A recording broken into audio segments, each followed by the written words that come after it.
أعوذ بالله من الشيطان الرجيم بسم الله الرحمن الرحيم حافظوا على الصلوات والصلاة الوسطى وقوموا لله قانتين فإن خفتم فرجالا أو ركبانا فإذا أمنتم فاذكروا الله كما علمكم ما لم تكونوا تعلمون والذين يتوفون منكم ويذرون أزواجا وصية لأزواجهم متاعا إلى الحول غير إخراج فإن خرجن فلا جناح عليكم فيما فعلن في أنفسهن من معروف والله عزيز حكيم وللمطلقات متاع بالمعروف حقا على المتقين كذلك يبين الله لكم آياته لعلكم تعقلون ألم تر إلى الذين خرجوا من ديارهم وهم ألوف حذر الموت فقال لهم الله موتوا ثم أحياهم إن الله لذو فضل على الناس ولكن أكثر الناس لا يشكرون وقاتلوا في سبيل الله واعلموا أن الله سميع عليم من ذا الذي يقرض الله قرضا حسنا فيضاعفه له أضعافا كثيرة والله يقبض ويبسط وإليه ترجعون ألم تر إلى الملأ من بني إسرائيل من بعد موسى إذ قالوا لنبي الله مبعث لنا ملكا نقاتل في سبيل الله قال هل عسيتم إن كتب عليكم القتال ألا تقاتلوا قالوا وما لنا ألا نقاتل في سبيل الله وقد أخرجنا من ديارنا وأبنائنا فلما كتب عليهم القتال تولوا إلا قليلا منهم والله عليم بالظالمين صدق الله العظيم. اللہ تبارک و تعالی الگ الگ احکام کو ذکر فرما رہے ہیں. طلاق کا، عدت کا، طلاق کی عدت، وفات کی عدت، یہ وغیرہ سب احکام اللہ تبارک و تعالی نے ذکر فرمائے. 20 کے اندر میں اللہ تبارک و تعالی نماز کا حکم بیان فرماتے ہیں. حافظوا علی الصلوات والصلاة الوسطى، نمازوں کی پابندی کرو، نمازوں کی حفاظت کرو. والصلاة الوسطى، اور درمیانی نماز کی بھی حفاظت کرو، نماز پڑھو، اہتمام رکھو. وقوموا للہ قانتین، اور اللہ کی خاطر اللہ کے لیے کھڑے ہو جاؤ ادب کے ساتھ یا خاموشی کے ساتھ. اس کے اندر میں 5 نمازوں کا اللہ تعالیٰ نے ذکر فرمایا. والصلاة الوسطى، اور درمیانی نماز. درمیانی نماز کون سی درمیانی نماز؟ اکثر مفسرین، محدثین اور فقہا کا یہ کہنا ہے کہ اس سے مراد جو ہے عصر کی نماز ہے. صلاۃ وسطی، صلاۃ یعنی نماز، وسطی یعنی درمیانی نماز. تو عصر کی نماز سے پہلے 2 نمازیں ہیں دن میں، اور عصر کی نماز کے بعد رات کے اندر میں 2 نمازیں ہیں. مغرب کی نماز رات میں ہے، عشاء کی نماز رات میں ہے. فجر کی نماز دن میں ہے اور ظہر کی نماز بھی دن میں ہے. اس لیے کہ صبح صادق کے بعد میں دن شروع ہو جاتا ہے جہاں سے ہم سحری کرتے ہیں. تو عصر کی نماز سے پہلے دن کے اندر میں 2 نمازیں، اور عصر کی نماز کے بعد رات کے اندر میں 2 نمازیں. اس لیے اس نماز کا نام رکھا گیا صلاۃ وسطی. دوسرا بھی حدیث شریف کے اندر میں آتا ہے کہ بعض لوگوں نے کہا کہ صلاۃ وسطی سے مراد ظہر کی نماز ہے، بعض لوگوں نے کہا کہ جمعہ کی نماز ہے. الگ الگ باتیں بیان کی ہے. اور دراصل بات یہ پیش آئی تھی نبی کریم صلی اللہ علیہ وسلم کے زمانے کے اندر میں کچھ لوگ سستی کرتے تھے نماز سے، تو نبی کریم صلی اللہ علیہ وسلم نے وعید اور دھمکی بیان فرمائی تھی. میں چاہتا ہوں کہ وہ لوگ کہ جو صلاۃ وسطیٰ کو چھوڑ کر اپنے گھروں کے اندر میں بیٹھے رہتے، میں چاہوں کہ کسی آدمی کو میری جگہ پر امامت کرانے کے لیے مقرر کروں اور میں ان کے گھروں کو جلا دوں. تو بعض لوگوں نے کہا کہ یہ سستی جو ہوتی تھی ظہر کی نماز میں ہوتی تھی، تو انہوں نے کہا کہ صلاۃ وسطیٰ سے مراد ظہر کی نماز. بعض لوگوں نے کہا کہ جمعہ میں ہوتی تھی، انہوں نے کہا کہ صلاۃ وسطیٰ سے مراد جمعہ کی نماز. لیکن اکثر محدثین کا کہنا یہ ہے کہ صلاۃ وسطیٰ سے مراد عصر کی نماز ہے. وقوموا للہ قانتین، اور کھڑے ہو جاؤ اللہ کے لیے ادب کے ساتھ.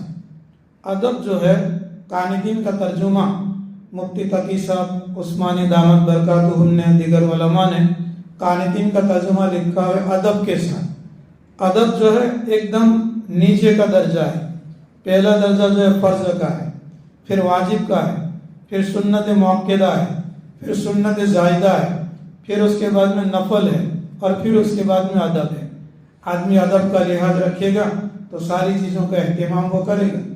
اس لیے کہ اگر فرض چھوڑ دے گا نماز نہیں ہوگی، واجب چھوڑ دے گا سجدہ سہو کرنا پڑے گا، سجدہ سہو نہیں کرے گا تو نماز ادھوری اور ناقص رہے گی، اور واجب الاعادہ ہوگی، دوبارہ اس کو پڑھنا پڑے گا. اسی طریقے سے سنت کو چھوڑنے کی وجہ سے بھی کمی باقی رہ جائے گی. اس آیت کی تفسیر کے اندر میں علماء کرام نے ایک بات لکھی ہے کہ پہلے نماز کے اندر میں باتیں کرنا جائز تھا، نماز کے اندر میں بول چال اور باتیں کرنا جائز تھا. یہ آیت جب نازل ہوئی اس دن سے نماز کے اندر میں باتیں کرنا بند ہو گیا. وقوموا للہ قانتین، اس کا ترجمہ مفسرین نے کہا کہ قانتین کا ترجمہ ساکتین ہے. ساکتین یعنی خاموشی کے ساتھ کھڑے رہو. وقوموا للہ، اللہ تعالیٰ کے خاطر کھڑے ہو جاؤ. قانتین یعنی ساکتین، خاموش اور چپ رہ کر کے. اب نماز کے اندر میں باتیں کرنا پہلے جائز تھی، اب نماز کے اندر میں باتیں کرنے سے اللہ تبارک و تعالیٰ نے منع فرما دیا. آج بھی یہ جو جعفری اور ابن عشری اور شیعہ جو لوگ ہیں ان کے یہاں آج بھی نماز کی حالت کے اندر میں باتیں کرنا جائز. حضرت شیخ زکریا نور اللہ مرکزہ نے ایک عجیب بات لکھی ہوئی ہے کہ وہ روایتیں کہ جو روایتیں منسوخ ہو چکی، کینسل ہو چکی، نبی کریم صلی اللہ علیہ وسلم کی محبوبیت اور آپ صلی اللہ علیہ وسلم کے محبوب ہونے کی علامت اور نشانی یہ ہے کہ امت کے اندر میں کچھ لوگ ایسے بھی ہیں کہ ان منسوخ روایتوں کے اوپر میں آج عمل کرتے ہیں. یہ نبی کریم صلی اللہ علیہ وسلم کی محبوبیت کی علامت اور نشانی ہے. حدیث کی کتابوں کے اندر میں آپ کو ملے گا کہ نماز کی حالت کے اندر میں آپ صلی اللہ علیہ وسلم صحابہ کرام باتیں کرتے تھے، روایتوں کے اندر میں ہیں، اور روایتیں منسوخ ہو چکی، کینسل ہو چکی. یہ آیت آئی اور نماز کی حالت کے اندر میں بات چیت کرنے کو منع کر دیا گیا، لیکن کچھ لوگ اس کے اوپر میں بھی عمل کرتے ہیں. تو یہ نبی کریم صلی اللہ علیہ وسلم کی محبوبیت کی علامت اور نشانی ہے. اس کے بعد میں اللہ تبارک و تعالیٰ نے نماز کا اہتمام کرنے کے لیے بیان فرمایا، اور ان الصلاۃ کانت علی المؤمنین کتابا موقوتا. یہ جو نماز ہے اللہ تبارک و تعالیٰ کے یہاں وقت مقرر کے اوپر میں یہ نماز فرض کی گئی ہے. نماز کو وقت مقرر پر ادا کرنا یہ ضروری ہے، فرض ہے، ضروری ہے. اسی وجہ سے اگر آدمی نماز کو وقت مقرر پر ادا نہ کر سکے تو اس کو جو ہے قضا بھی کرے، قضا کر کے اس کو قضا کر کے اپنا حکم جو ہے پورا کرے.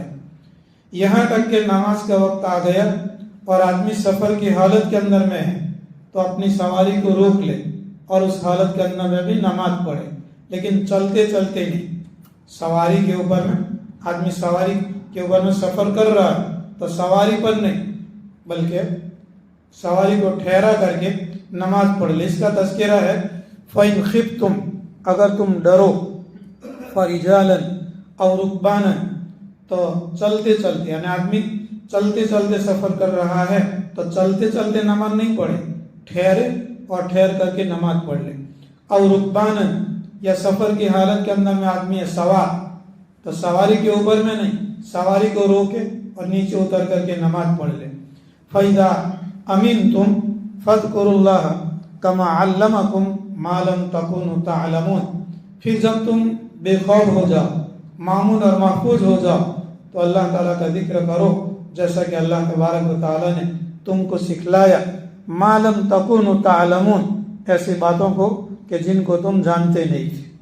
یہ مختصر اس کی تفسیر عرض کر دی. اس کے بعد میں پھر اللہ تبارک و تعالیٰ نے ایک دوسرا حکم بیان فرمایا. آگے والا جو حکم ہے یہ حکم منسوخ ہو گیا، یہ حکم کینسل ہو گیا. پہلے بھی ہم نے بتایا تھا کہ کبھی آیت اور حکم دونوں منسوخ ہو جاتا تھا، اور کبھی آیت منسوخ ہو جاتی حکم باقی رہتا، اور کبھی آیت باقی رہتی اور حکم منسوخ ہو جاتا. یہ تین شکلیں بنتی ہیں. اس کے اندر میں سے ایک شکل یہ ہے، یہ آیت تلاوت کرنے کے اعتبار سے آج بھی باقی ہے لیکن اس کا حکم منسوخ ہو گیا. یہ آیت ہے وَالَّذِينَ يُتَوَفَّوْنَ مِنْكُمْ، وہ لوگ کہ جو تم میں سے وفات پاتے ہیں، وَيَذَرُونَ أَزْوَاجًا، اور اپنے پیچھے اپنی عورتوں کو چھوڑتے ہیں. تو وصیۃ لِأَزْوَاجِهِمْ، ان مرنے والے شوہروں کے لیے ضروری ہے کہ مرنے سے پہلے اپنی بیویوں کے لیے وصیت کریں. متاعن، متاع کی، مال سامان کی، الی الحول، 1 سال تک، غیر اخراج، کہ ان کو نکالا نہیں جائے گا. فَإِنْ خَرَجْنَا فَلَا جُنَاحَ عَلَيْكُمْ، پھر اگر وہ عورتیں بذات خود نکلیں اپنی مرضی سے، فَلَا جُنَاحَ عَلَيْكُمْ، تو تمہارے اوپر میں کوئی گناہ نہیں. فِي مَا فَعَلْنَا فِي أَنفُسِهِنَّ، ان باتوں کے اندر میں جو باتیں ان عورتوں نے کی، من معروف، دستور کے ساتھ، بھلائی کے ساتھ. واللہ عزیز الحکیم، اور اللہ تبارک و تعالی زبردست حکمت والا ہے. شروع کے اندر میں، ابتدائی اسلام کے اندر میں، عورت کے لیے 1 سال عدت وفات گزارنا ضروری تھا. شوہر کا انتقال ہو گیا تو عورت 1 سال تک عدت گزارے گی، اور اس کے گھر والوں کے لیے بھی ضروری ہے کہ اسی گھر کے اندر میں وہ عورت عدت گزارے گی. اس کا حکم اللہ تبارک و تعالی نے یہاں پر بیان فرمایا. اس کے بعد میں پھر اس کے اندر میں ایک تو 1 سال تک شوہر کے گھر والوں کے لیے اس عورت کو رکھنا ضروری، اس کا خرچہ اٹھانا ضروری، نان، نفقہ، سکنا، کپڑا، یہ گھر والوں کے لیے ضروری، اور گھر سے نکال بھی نہیں سکتے. اس کے بعد میں جو ہے اللہ تبارک و تعالیٰ نے ایک تو وراثت کے احکام نازل فرمائے. یوصیکم اللہ فی اولادکم للذکر مثل حظ الانثیین. تو اس کے اندر میں عورت کا جو نان نفقہ تھا شوہر کے مرنے کے بعد شوہر کے گھر والوں پر، یہ اللہ تعالیٰ نے کینسل کر دیا. اب عورت اگر مرنے والا اگر شوہر ہے اور اس کو اولاد نہیں ہے تو عورت کو 4تھا حصہ ملے گا، 25%. اور اگر مرنے والا شوہر اگر اس کی اولاد ہے تو پھر اس کو 8واں حصہ ملے گا، یعنی 12.5% یہ اس کو ملے گا. پھر اس کے بعد میں جب اللہ تبارک و تعالیٰ نے ابھی 1-2 دن پہلے آپ کو بتایا تھا کہ جن عورتوں کے شوہر گزر جائے تو ان کی عورتوں کو چاہیے کہ وہ 4 مہینے اور 10 دن عدت وفات گزارے. یہ تھا والذین یتوفون منکم ویذرون ازواجا یتربصن بانفسہن 4 اشہر و10. اس کے اندر میں حکم دیا کہ 4 مہینے اور 10 دن عدت وفات گزارے. تو 1 سال کی جو عدت وفات تھی وہ اس آیت کی وجہ سے جو ہے کینسل اور منسوخ ہو گئی. اچھا، یہاں پر بھی جو ہے متاع کا لفظ ہے.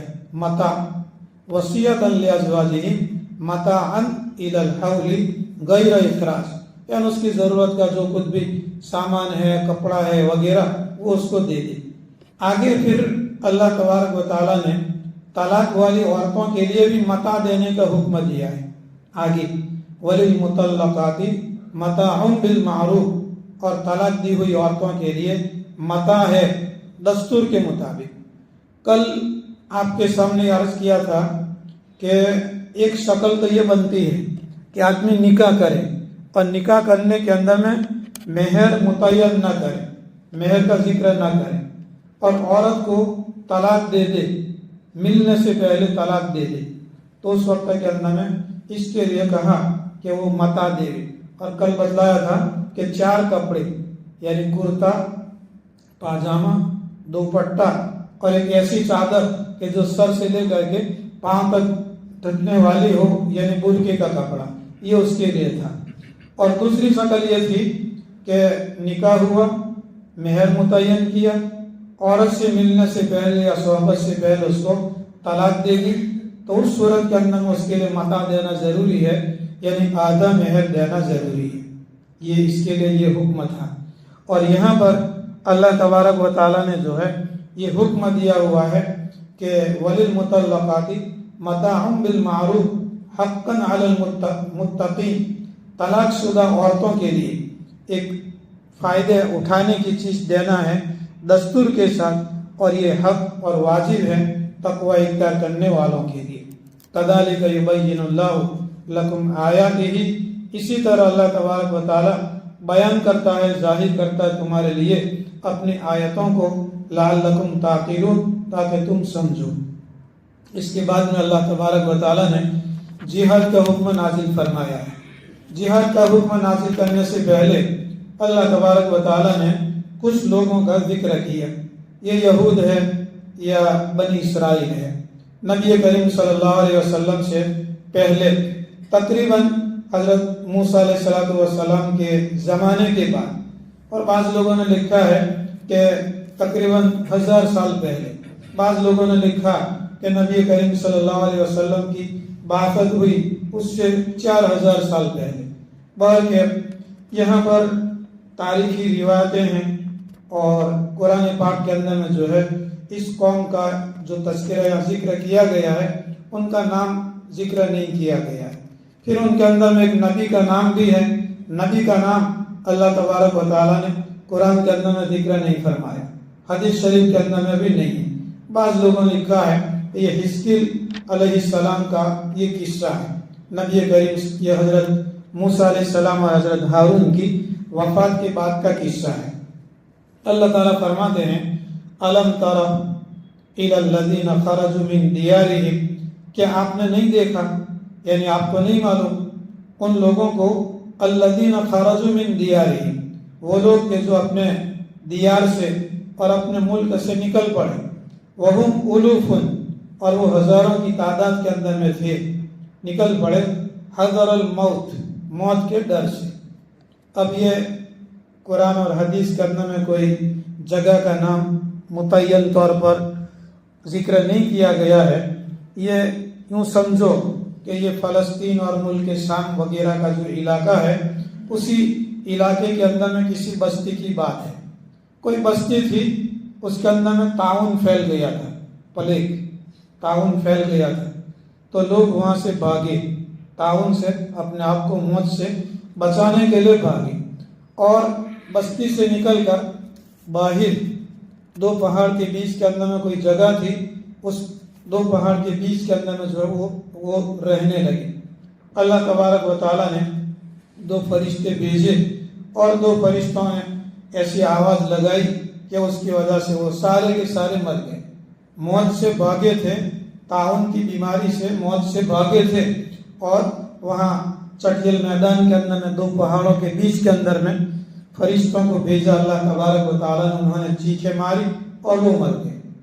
کچھ عرصے کے بعد، یعنی اتنا زمانہ گزر گیا کہ یہی لوگ جو مر گئے تھے 2 پہاڑوں کے بیچ کے اندر میں، جن کی تعداد ہزاروں کی تھی، اور بعض مفسرین نے لکھا ہے کہ یہ جو الوف کا جو لفظ ہے یہ کم از کم یہ 3 سے لے کر کے 9 تک کے لیے بولا جاتا ہے، جمع کا صیغہ ہے، 9-10 ہزار کی تعداد میں تھے۔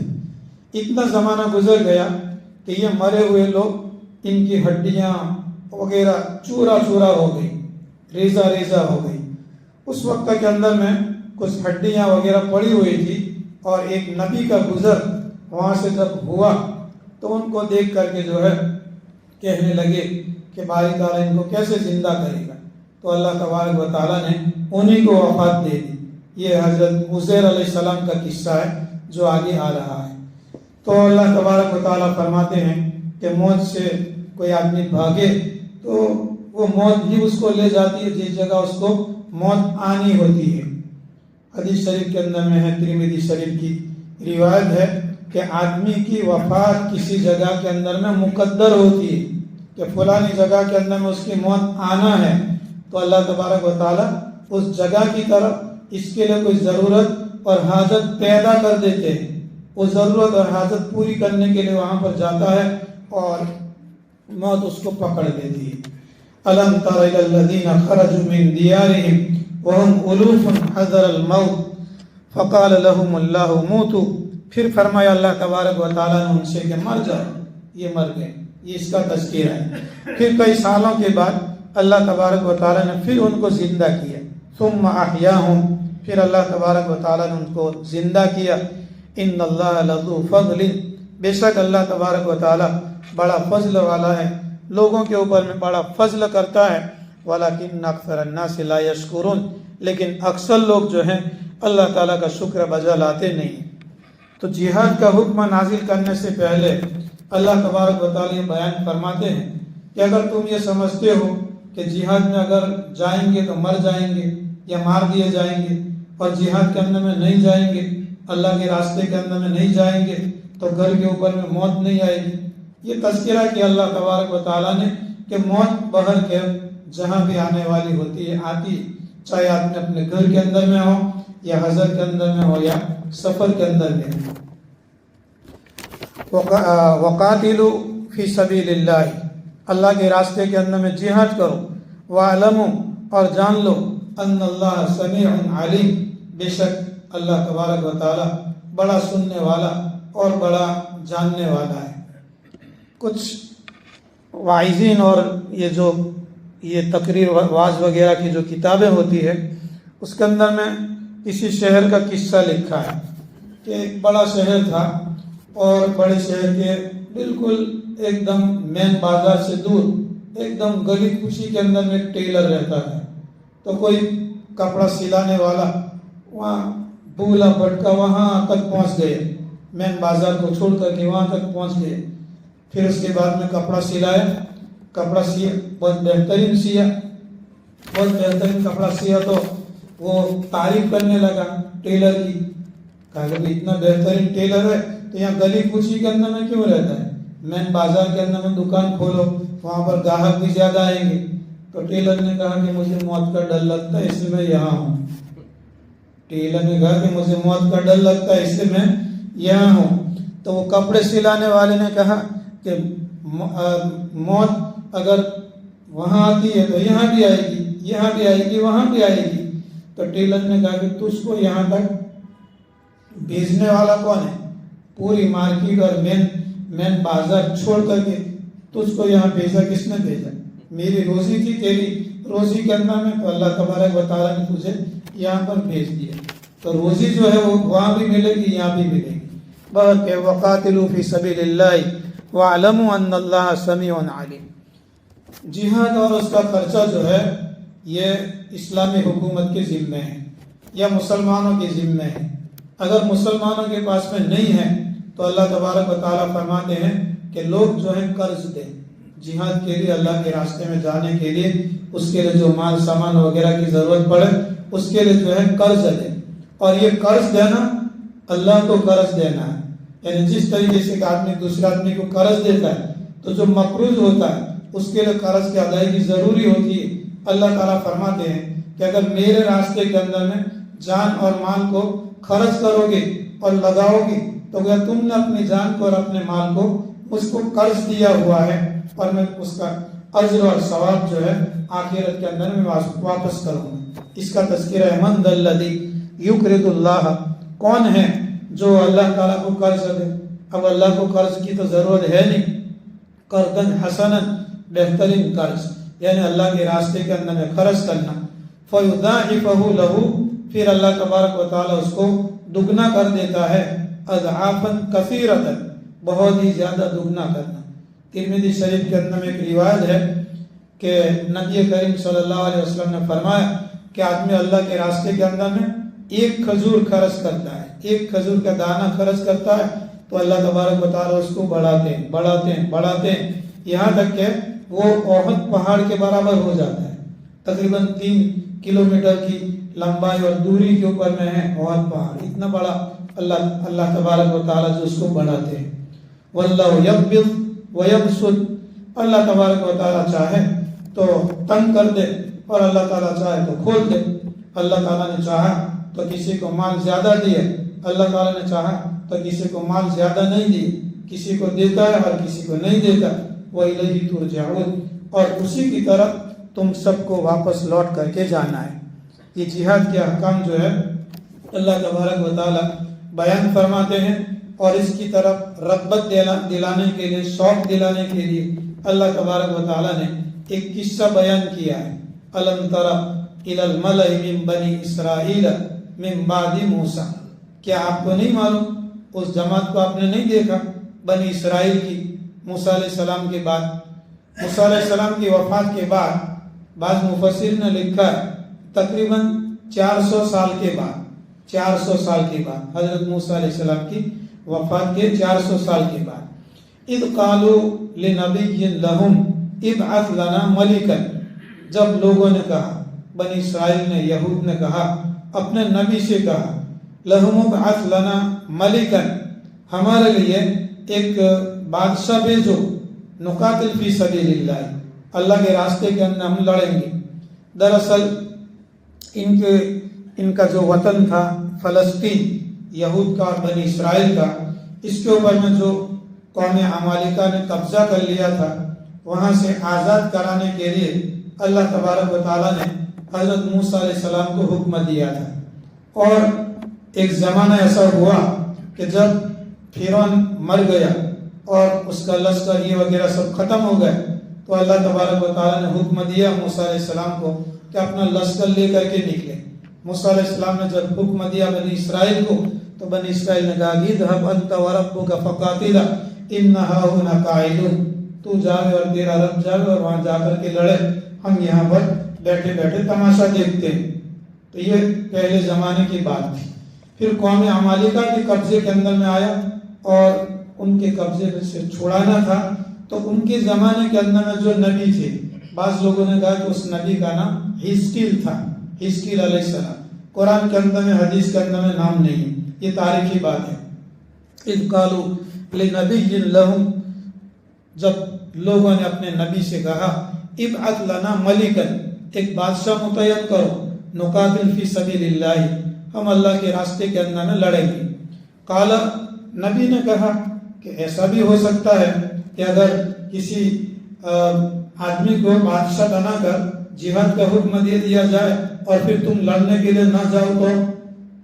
قال، نبی نے کہا هل عصیتم، کیا ایسا نہیں ہوگا، ان کتب علیکم القتال، اگر تم پر جہاد فرض کر دیا جائے، لڑنا فرض کر دیا جائے، اللہ تو قاتلو، پھر تم نہ لڑو، اللہ کے راستے میں نہ نکلو تو؟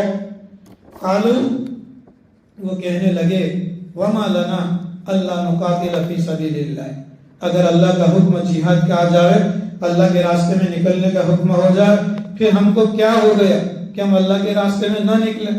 وقد اخرجنا من دیارنا وابنائنا، حالانکہ ہم کو ہمارے ملک سے نکالا گیا اور ہمارے بیٹوں سے ہم کو علیحدہ کر لیا گیا۔ یہ اصل جگہ جو ہے ان کی مصر نہیں تھی، ان کی جگہ فلسطین تھی، وہاں سے یہ حضرت یوسف علیہ السلام کے زمانے کے اندر میں مصر کے اندر میں منتقل ہو گئے تھے، اور یعقوب علیہ السلام بھی پھر یہاں مصر کے اندر میں آ گئے تھے۔ وہاں قوم عمالقہ نے جو ہے وہاں فلسطین کے اوپر میں قبضہ کر لیا تھا، تو اس کا یہ تذکرہ ہے۔ خیر، فلما کتب علیہم القتال، مانگتے رہے جہاد جہاد جہاد مانگتے رہے۔ فلما کتب علیہم القتال، جب ان پر جہاد کو فرض کر دیا گیا، تولوا، اب پیٹ پھیر کر کے واپس لوٹے اور بھاگے، الا قلیلا منہم، مگر بہت سے کم لوگ، واللہ علیم بالظالمین، اور اللہ تبارک و تعالی ظلم کرنے والوں کو جانتے ہیں۔ پہلے جہاد کا حکم نہیں تھا، اپنے نبی کے پاس دعا منگوا کر کے جہاد کے حکم کو نازل کروائے،